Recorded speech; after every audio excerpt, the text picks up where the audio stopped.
Effet positif ou négatif? C'est avec Damien Abad, député Les Républicains de l'Ain, que nous en parlons ce matin.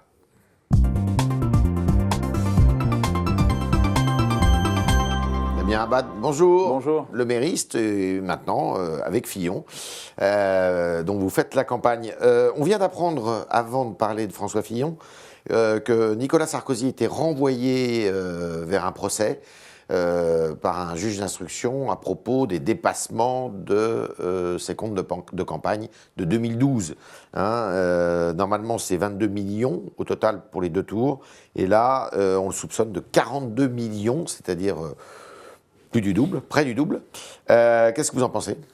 Je crois que tout est fait pour déboussoler, pour déstabiliser l'électorat de la droite quelques mois avant l'élection présidentielle. Pour vous, il n'y a pas de hasard entre... Il n'y a jamais de hasard. Non. Il y a une concordance de temps et tout est fait pour déstabiliser cet électorat. Mais je crois que cet électorat est plus solide que ce qu'on veut croire. Ouais. Et je pense que les Français, et notamment l'électorat de droite, n'a pas envie de se faire voler cette élection présidentielle. Donc vous doutez de l'indépendance de la justice en la matière ? Non, il ne s'agit pas de remettre en cause l'instruction l'indépendance. est en cours. C'est un juge Il ne d'instruction. s'agit absolument pas de remettre en cause l'indépendance de la justice. Ce n'est pas là que se pose la question. C'est la question simplement de l'élection présidentielle, de l'enjeu de cette élection. Ouais. Pourquoi le sortir, encore une fois, pourquoi le révéler publiquement dans les médias 2 mois avant l'élection présidentielle? On voit bien qu'il y a une concordance de temps qui peut être interrogée. Mais ensuite, j'ai envie de dire, c'est à la justice de faire son travail. Nicolas Sarkozy et que la justice révèle la vérité. n'est plus candidat à la présidence, vous le savez. Là, on l'avait remarqué, ça ne nous a pas échappé. Donc pour vous, il n'y a pas de hasard. Il n'y a jamais de hasard. Mais ensuite, laissons faire la justice son travail. Vous savez, François Fillon a toujours dit, il faut que la justice aille vite, qu'elle dise la vérité, et nous attendons cela. La contre-attaque de François Fillon hier, on vient à lui, suffisante pour relancer sa campagne ?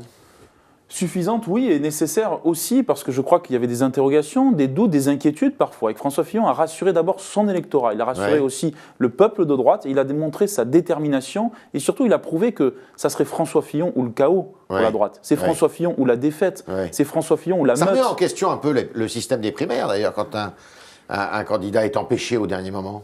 Mais François Fillon n'est pas empêché. Non, mais s'il devait l'être. Oui, mais aujourd'hui, on a eu une primaire qui a été un succès populaire. Tout le monde l'a reconnu, plus de 4 millions d'électeurs. C'est jamais vu dans l'électorat de la droite et du centre. Donc, un succès populaire, une victoire large de François Fillon, pas seulement sur sa personne, aussi sur ses idées, sur sa ligne politique, sur ce qu'il incarne, sur son projet de redressement national de la France. Donc, je crois qu'il ne faut pas faire un bras d'honneur à ses électeurs. Elle était trop tardive, cette contre-attaque, de votre point de vue ? On peut toujours discuter sur timing. En tout cas, elle était nécessaire. Certains le pensent, hein. Oui, mais elle était d'abord nécessaire, courageuse et audacieuse. D'abord sur le format, il n'était pas obligé de faire une conférence de presse en tant que telle. Il a ensuite répondu de manière... Il s'est quand même livré. Enfin, c'est quand même incroyable que François Fillon se mette à nu comme cela, alors que de l'autre côté, vous avez Emmanuel Macron qui, lui, peut rester tranquillement en costard-cravate en étant banquier d'enfer. Ça pose de problème à personne. Il faut que vous parliez d'Emmanuel Macron, c'est bizarre ça. Non, c'est pas bizarre. C'est parce que je dénonce le 2 poids 2 mesures. Emmanuel Macron, c'est quand même... Macron, justement, il a mis fin à des rumeurs. Enfin, il a mis fin, il a essayé de tuer une rumeur qui circule sur son homosexualité. Vous trouvez ça normal ? Non, mais ça, c'est pas le sujet. Si, mais si. Oui. Si, c'est le sujet. Parce que hier, il était dans un meeting auquel il ne devait pas participer d'ailleurs, de son mouvement En Marche. Il est arrivé, il a dit, mais on me prête une liaison avec le patron de Radio France, pour ne pas le nommer, Monsieur Gallet, et c'est faux. Il dit, sauf si c'est mon hologramme, c'est faux. Vous trouvez ça normal ? Non, ça c'est pas normal. Est-ce qu'il n'y a pas un danger de cette transparence à outrance ? Mais bien entendu. D'abord, moi, ce que je souhaite, c'est d'abord la transparence, oui, le voyeurisme, non. Et la transparence pour tous. Ce que je dis sur Emmanuel Macron, c'est pas ça, le sujet qui m'intéresse. Bah si, en l'occurrence. Non, mais c'est que c'est d'abord un candidat. Non, mais que ça soit un candidat sans programme, tout le monde s'en moque.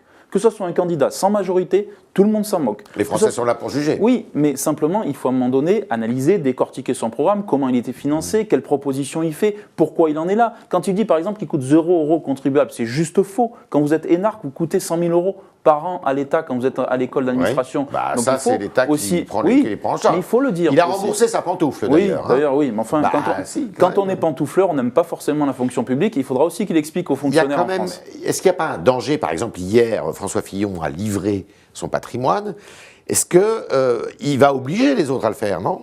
Oui, c'est ce que j'ai dit. Je pense que c'est la transparence pour tous. Moi, j'en appelle à ça. J'en appelle à la transparence pour tous. Est-ce que c'est pas excessif, tout ça ? La transparence, aujourd'hui, il y a une exigence. Pourquoi ? Il y a une crise sociale sans précédent dans notre pays. Et il y a une crise morale qui est liée à la manière dont le système politique fonctionne aujourd'hui. Il faut le constater, il faut l'analyser. Et aujourd'hui, le degré d'acceptation sociale est différent aujourd'hui qu'il était hier. Et d'ailleurs, François Fillon l'a reconnu. Mais la démocratie a y gagné Pas forcément. Elle y a gagné si on a des règles de transparence. Moi, je suis pour les règles de transparence. Je ne suis pas pour le déballage. Vous êtes obligé de confier votre sexualité aussi? Non, je crois que ça fait partie. Vous voyez, oui, mais c'est là où il faut trouver la limite. La limite entre l'exigence de transparence dans une société qui rejette les politiques et le voyeurisme et le déballage médiatique qui est absolument inacceptable. Moi, ce que je voudrais, c'est que dans cette élection présidentielle, on ait un débat idée contre idée. Je crois davantage à la République des idées, à la République des projets, qu'à la République des micros et des caméras. Un président de la République homosexuel et marié, c'est possible ou pas en France? Je pense que tout est possible. Honnêtement, je crois qu'il faut dépasser ce sujet-là. C'est pas gênant. Un candidat qui serait marié homosexuel, c'est pas gênant. Vous savez, on ne va pas faire aux autres ce qu'on a reproché, ce qu'on a fait sur nous-mêmes. Aujourd'hui, moi, Emmanuel Macron, il s'agit de l'attaquer sur son programme. Il s'agit d'attaquer sur ce qu'il incarne et surtout sur le fait que c'est le télé-évangéliste aujourd'hui de l'élection présidentielle. Hier, François Fillon a pris un angle d'attaque qui est assez... dans la continuité d'ailleurs de sa campagne pendant la primaire. Il s'en est pris à la justice, il s'en est pris aux médias, il s'en est pris aux sondeurs, il s'en est pris aux élites, il s'en est pris au système. Est-ce que c'est pas une façon de faire qui a des accents trompistes, si vous voyez ce que je veux dire? Je ne crois pas. Je crois qu'il a parlé lui-même de coup d'État institutionnel. Vous savez, la violence des attaques a été inouïe sur un homme qui, pendant 32 ans, a exercé une responsabilité politique dans le pays. Mais c'est un ensemble. Il ne s'agit pas d'accuser tel ou tel média. C'est aujourd'hui un système politique médiatique qui devient fou. On marche sur la tête. Ça fait quand même des années qu'il y participe. Oui.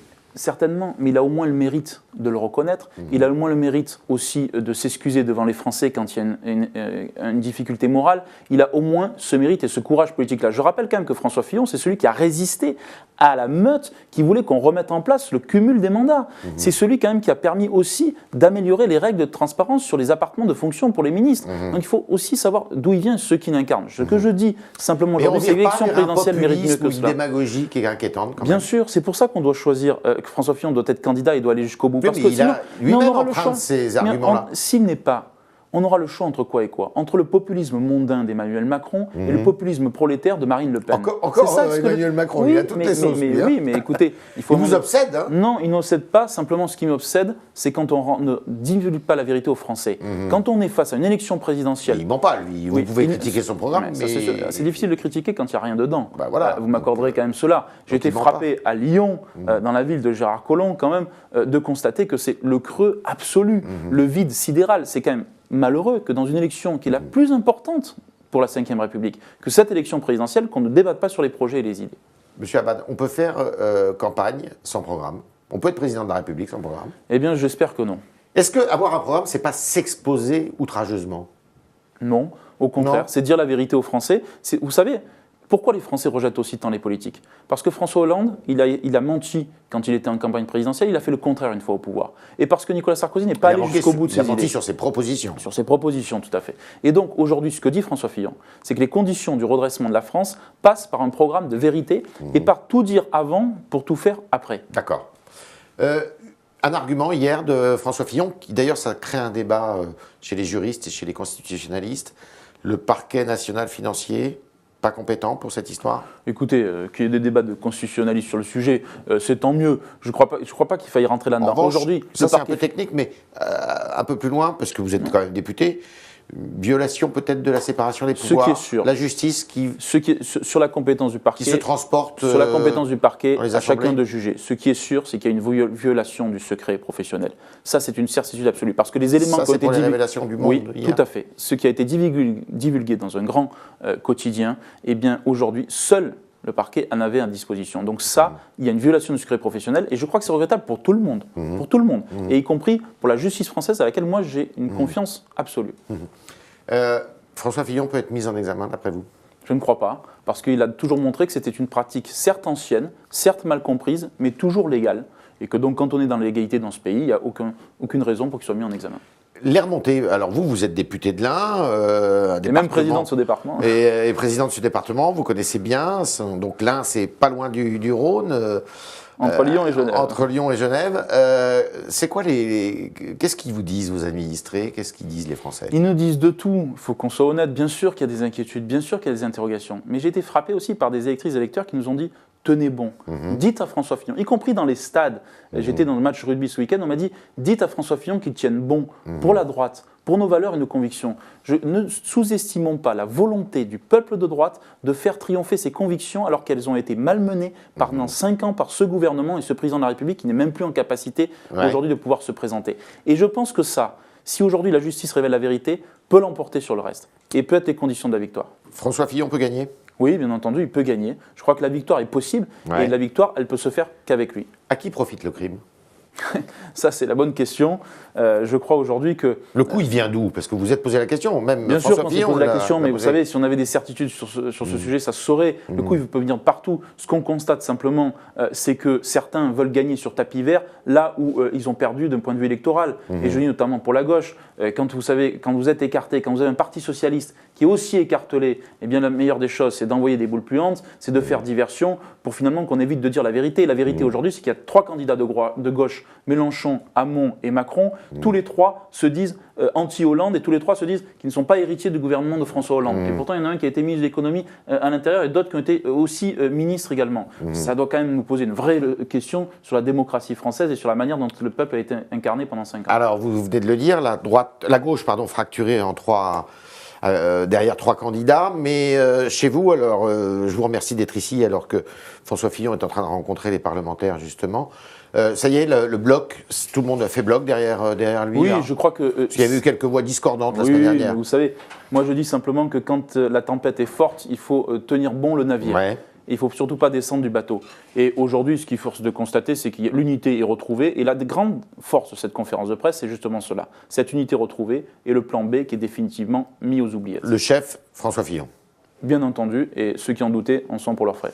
Il y a des législatives après la présidentielle. Est-ce que Damien Abad se représente aux législatives? Notre volonté, elle est de porter les couleurs haut et fort de la droite et du centre partout sur nos territoires et que j'ai bien entendu l'intention de pouvoir les porter. Je crois que c'est important aussi d'apporter une majorité. Et ce sujet-là, c'est pas un petit sujet, le sujet de la majorité parlementaire. Parce que là aussi, vous allez me dire que c'est une obsession. Mais il y a une différence entre François Fillon qui pourrait avoir une vraie majorité politique à l'Assemblée nationale et quelqu'un comme Emmanuel Macron ou Madame Le Pen qui n'aurait pas de majorité. On est déjà dans une crise politique et institutionnelle sans précédent. Imaginez ce que ça serait un Parlement sans majorité demain. Pourquoi il n'aurait pas de majorité?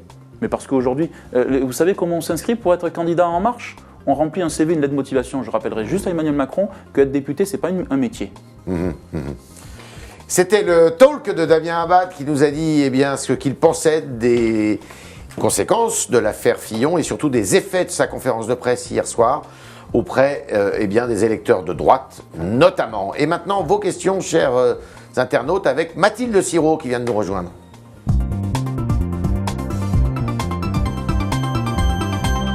Mathilde, bonjour. Bonjour à vous Yves Tréhard, bonjour Damien Abad. Bonjour. Est-ce que vous estimez, comme Nathalie Kosciusko-Morizet, que Pénélope Fillon doit s'exprimer sur cette affaire? On ne l'a pas entendu encore. Mais c'est à elle de juger. Il ne s'agit pas ici de dire qu'est-ce qu'il faut faire ou comment on doit le faire et autres. Cette affaire est trop grave pour qu'on donne des leçons à chacune et à chacun. Je crois que François Fillon s'est exprimé. Le responsable politique, c'est lui. Le chef et le patron de la droite, c'est lui. Et c'est à lui de s'exprimer. Ensuite, pour le reste, laissons faire l'enquête et laissons faire la justice. Vous la connaissez, Pénélope Fillon? Non, je l'ai vue au meeting à la Villette, comme beaucoup de monde. D'accord. Si dans les prochaines semaines, François Fillon est encore donné perdant et ne peut pas se qualifier pour le second tour, est-ce qu'il faudra quand même revoir la stratégie et revoir ce qu'on peut faire et repenser à un recours ou non? Non, on a vu que le plan B, c'était, je l'ai dit avant, c'était un plan bancal. Et aujourd'hui, il n'y a pas de recours possible. Et surtout, donc là, c'est fermé. Oui, mais voilà, c'est pas que c'est fermé, c'est que l'intime conviction, c'est que la victoire de la droite est possible et uniquement possible avec François Fillon. Parce qu'on a choisi à la primaire un candidat, mais aussi une ligne politique, une ligne de conviction, de valeurs qui ont été portées, et une ligne de choix de redressement. Et aujourd'hui, qui d'autre que François Fillon incarne ce projet que certains disent radical, en tout cas ce projet refondateur pour la France. Et je crois que la double force de François Fillon, c'est à la fois son projet fédérateur et sa capacité à rassembler toutes les droites. Un projet radical avec beaucoup de mesures de réduction des dépenses publiques, alors qu'on a découvert avec cette affaire qu'il avait rémunéré donc sa femme et aussi ses enfants, avec des montants qui ont pu choquer les Français. Comment on va faire pour faire campagne sur ce projet-là? Ce projet, il n'est ni brutal ni injuste. Quand on décide d'augmenter de 300 € les petites retraites pour ceux qui ont moins de 1 000 €, c'est ni brutal ni injuste. 600 € pour les pensions de réversion, même chose. Quand on décide d'abaisser les cotisations salariales sur les salaires pour avoir 250 € net de gain de pouvoir d'achat pour les Français, c'est ni injuste ni brutal. Ce qu'il faudra simplement expliquer, comme François Fillon l'a fait à la Villette, alors c'est vrai, je vous l'accorde, ce discours est un peu passé aux oubliettes, mais quand on fait du handicap une cause nationale, quand on parle de l'autisme, quand on parle d'une loi de programmation sur la pauvreté, excusez-moi, mais ce programme, pour moi, il n'est ni injuste ni brutal. Simplement, il a le courage aussi de dire qu'il faut réformer la France en profondeur. Valérie, est-ce qu'il doit rendre l'argent? Je ne crois pas. Vous savez, aujourd'hui, il a fait le geste que les Français attendaient, c'est-à-dire s'excuser devant les Français pour des pratiques qui aujourd'hui ne sont plus acceptées socialement. Mais je ne crois pas qu'il faille aller plus loin, parce que sinon, ça serait reconnaître une faute en tant que telle. Il n'y a pas eu de faute juridique. Il y a simplement eu des excuses qui ont été présentées par rapport à quelque chose qui n'est plus accepté par les Français. Un internaute nous dit, pour réduire les dépenses publiques, il faut déjà commencer par baisser vos salaires.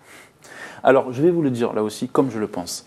Ceux qui veulent que les élus ne touchent plus d'indemnités, vous savez comment ça s'appelle? Ça s'appelle le système des lords. Ça veut dire que ça s'appelle le système des nantis. C'est-à-dire que ceux qui seront élus demain, ça sera uniquement les héritiers qui pourront vivre du produit de leur rente. Ceux qui sont riches. Voilà. Eh bien, ni cet internaute, ni moi, ni vous ne voulons ça. Alors, je suis désolé de ne pas être populaire en disant ça, mais moi, je suis pour que l'élu ait une indemnité. Que par contre, cette indemnité soit pleinement transparente, qu'on rende des comptes, notamment sur les frais de représentation, c'est logique et c'est normal et j'y suis favorable. Et il y a certains éléments du projet de loi de transparence qui vont dans le bon sens. Mais je le dis aussi, attention à l'anti-parlementarisme primaire qui consisterait finalement à envoyer au Parlement uniquement des gens qui seraient des nantis, des riches qui ne représenteraient pas la société française. Vous êtes favorable à plus de transparence pour les élus de la République? Oui, bien sûr, moi je suis favorable à ce qu'on ait plus de transparence. Mais je l'ai dit, la limite c'est le voyeurisme. La transparence, c'est quoi? C'est par exemple la déclaration de patrimoine. La transparence, qui est accessible à tout le monde aujourd'hui. Qui est accessible à tout le monde aujourd'hui. Il faut faire un petit effort. Mais oui, mais il faut toujours un effort. Mais c'est tant mieux, à la limite. Et que les règles de transparence, peut-être qu'il faut qu'on se pose encore, qu'on aille plus loin sur la fonction de parlementaire en tant que telle. Mais par exemple?